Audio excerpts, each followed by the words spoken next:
Hello friends, this is my YouTube channel IT Pro. You can watch it for a strongly foundation of information technology and promises you to give you conceptual knowledge in computer. Keep watching for latest videos. Time to time I will come with the latest video in computer. Thank you. And in this one, say I want to add a table. So I'll type the word table, and in the bottom here there is the option to insert a table. I'll click it, and I can choose how many rows and column I want. So I can say give me 2 columns and 2 rows, and I'll click OK, and I get that, but I want to extend it. So I'll point my mouse here, left click and hold it when I see the arrow, and I'll drag it, leaving a little space on the bottom. Now I have 4 boxes in which I can type whatever I want, and I can use the tab key to navigate between one to the other. Now if you look on the top, you've got table tools, and you can start making changes to it, and there are lots of different effects which are available to make changes to this. In the table tools, you can go to layout, and in the layout you can choose to insert columns to the left. So you see now I've added a column, and if I wanted to delete something, I can click in the drop down button and choose to delete that particular column. Okay. And anytime you make mistakes, always remember the undo button, so you can go back. And if you don't remember these buttons here on the top, always stick off right click. In the right click you should see some options to add things. So there is the insert option, and then there's the delete option, and you can even choose to delete the whole table. I can highlight the whole box, and I can choose in the table tools layout to put them in the middle, and I can even affect certain cells directions if I want it to be like this.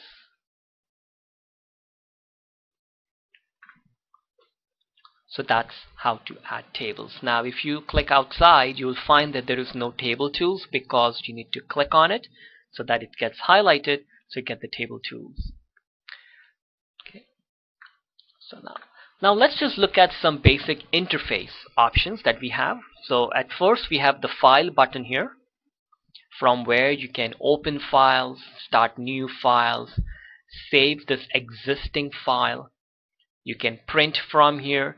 You can also share. So this is if you wanted to share it via email, and later on I'll also talk about this present online. So you can actually send a link to people, and people can watch the presentation online for free.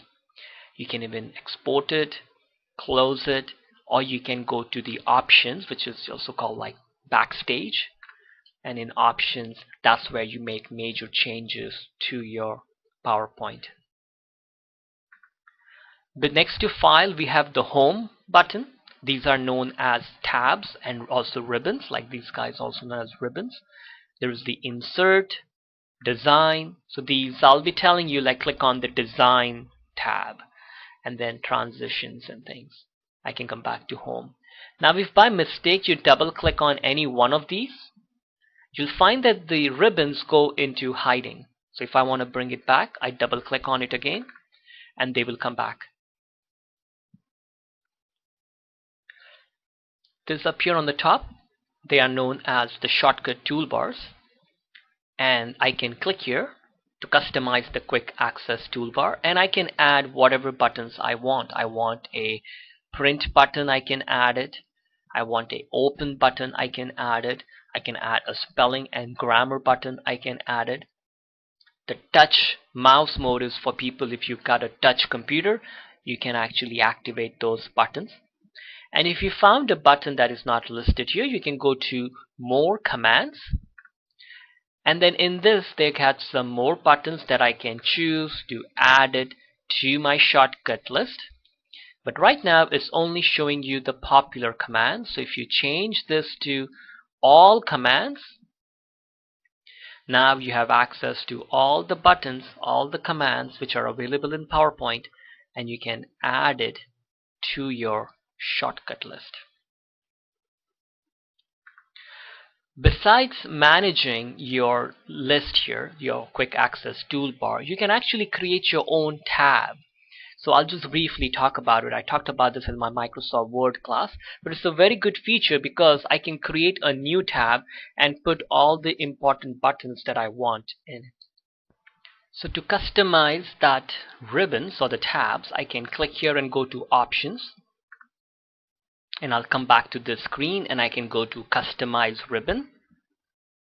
And from here, if I want, I can create a new tab. And there's a new tab created. I can click on it and I can rename it and I can give it my name. And then there is a new group, so I can call it, say, Group A. And I can give it a picture. Now in this group A, I can start adding some options. So whatever I wanted, I can start adding it to this group A. And I can add more groups. I can add another group and I can rename it and I can call it Group B. Now I can add some options to this. And I'll click OK. And now there is the Amir tab, Group A, Group B. So it's a very nice way to organize your commands that you use a lot, so you don't have to go around looking for things.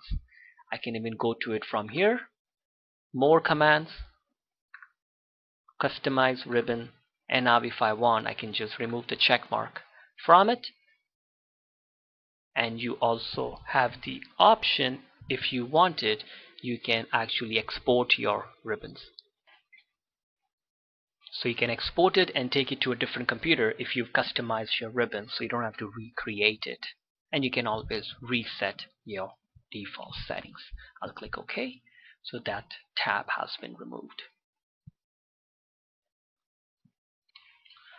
Now if you look here on the bottom, you'll see the options where it tells you the left hand side bottom, slide 4 of 4. It tells you the language that is being used as a dictionary. I think I need to change that. As I'm in Canada. There is an option here called Notes. So when I click it, a note box comes up. So up here, I can leave some notes. So I can at the end print it and give it to the participants. Or I can even use it as a way to do collaboration where people can leave notes for each other. And they've also added a new feature where people can leave comments. So there's on the bottom. Next to the comments, there is an option, there is this button here which says normal. So right now I'm in the normal mode because I can see my slides and I can also see the slide itself. So all my slides are here. Next to normal is the slide sorter. So you see the slide sorter, I can see all the slides together. And slide sorter is also very good because I can left click and hold the slide and I can drag it and drop it to wherever I want it to be. I can even right click on it and I can delete a slide. I can even create a duplicate slide if I wanted. And I can come back to normal view. And next to the views, one other button called reading view. For some reason the explanation is coming on the bottom, so it's getting cut off, but that one's called reading view. It just shows me a big sign. And then this button is for slideshow, which when I click it, it will just start the whole PowerPoint slideshow. Now you can get to a lot of these buttons from the View tab. And in the View, you see there is the normal view. There is the reading view. There is the slide sorter view. And under View, there is also the option called Notes page. So if you click it, this is the way your notes will be printed. The slide on the top and the notes on the bottom. So you can even type your notes here. And you can increase the zoom if you wanted to. So on the right hand corner, there's a plus and the minus sign. So you can increase or reduce the zoom so that you can see it easily. Under View, there is also an option called Outline View. And it just shows me the whole outline. So then I can just click on it and I can even start making changes here. And I can even right click on it and I'll see options like moving up or down. So if I wanted to move line 2 above line 1, I right click on it and I can move it up. So now you see line 2 is above, it also changes here.